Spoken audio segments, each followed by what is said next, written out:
Hi, I'm Devin Dean, Content Director at ProjectManager.com. Today we're going to talk about building high-performing teams. Now, over the last 20 years, I've had the good fortune of working with individuals and bringing them together in project teams, business teams, and sports teams. From my early days at the Naval Academy through my career as a Marine officer, as a professional project manager, and most recently running professional services organizations. There's three items that I have found to reuse many different times to help me build those highly performing teams, and those are the three items I want to talk to you about today. So the first one is about building a high-performing you. Next, it's really about getting the right people for the job. And lastly, it's about empowering your team. I'll go into a little bit of detail with some stories on each of these, but I really want you to remember those three key points because those are, for me, I've learned those are the most critical aspects to focus on when you're building a high-performing team.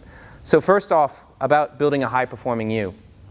Now, all your project teams, your sports teams, your business teams, what they're looking for in the leader is really to be that person to step up. It doesn't mean you have to be the loudest person in the room, but it does mean you have to have the most confidence because that's what your team is looking for you as their leader.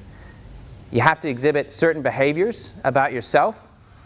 Make sure that you are consistent in those behaviors, and also you have to have that positive energy because you really are that foundation for the team. They're looking to you to sort of have that energy that you radiate out, and for them to sort of radiate it back to you.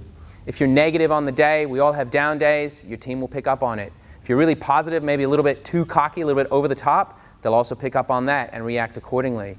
You've got to have that consistent level of positive energy for them to capture. Now, about the behaviors we talked about here, really what they're looking for in their team is someone that they can trust, someone that's fair, they're consistent, they adjudicate when that needs to happen and sort of reward also often and early when those sort of special members stand out and work together as a team. They're looking for someone to, I guess, be the judge and jury on aspects and also be the ultimate direction. It's those behaviors that you need to exhibit that you want your team to exhibit and behave as you do, which comes to the last point. Really, about behaviors, it's about leading by example. Now, once you've got a high-performing you've got that positive energy about you, your head is clear, you're in the game every day that you're in front of your team, you can then also think about building that team around you, getting the right people for the job. It doesn't mean always getting the most experienced people, though. Don't confuse experience with output. What I've found in my career is that sometimes those people with the most experience can actually cause you the most problems as well. They're the ones that have got the delicate personalities that you have to manage every day of the week. They're not always the people that are going to perform the best for you. So when I grow my team, when I look to get a team together, what I look for is getting the people with the minimum skilled requirements, so they've got the competencies to do the job, but they also have the maximum positive energy and potential. That's what you're looking for at 1 a.m. in the morning when you've got to deliver that software product into production, or in the middle of the day when you've got that crisis meeting with the chief executive. You want those people who can carry themselves well, who have that positive energy and that can go the extra mile. It's also about building a culture. You need a culture of people who can meld together, right? You can have people of different races, different backgrounds, but really you as the leader set that culture and establish that warm, open environment where your team can actually try things out, can fail, can pick themselves up again, and start achieving again as a team. You want them to work together. You're not looking for a group of individuals who are trying to outshine their other team member. You're looking for people to come together with no egos in the way, who will come together and perform as a team. That's also effective when you look at sports teams. If you look at, for example, teams that bring a lot of highly competent people together, let's say on the basketball court, the rugby field, or the gridiron, if you see a team that actually just assembles really good individuals, you'll find that they crack under pressure. You'll find that a lower skilled team with a lot better attitude, a lot better synergy in working together can often defeat your most highly paid sports teams. So what you're looking for when you're building your team, like I said, is you want the minimum competencies, those people who can achieve the job, but with the most maximum positive energy. Lastly, one of the key points I want to leave you with is about empowering your team. I've seen this before. I've seen dictatorial project managers or dictatorial business leaders or sports teams captain get out there and expect the team to do everything in their beck and call. That's not an effective way of building a good, high-performing team. A high-performing team is one that is actually empowered to make decisions on your behalf. They know what you're thinking.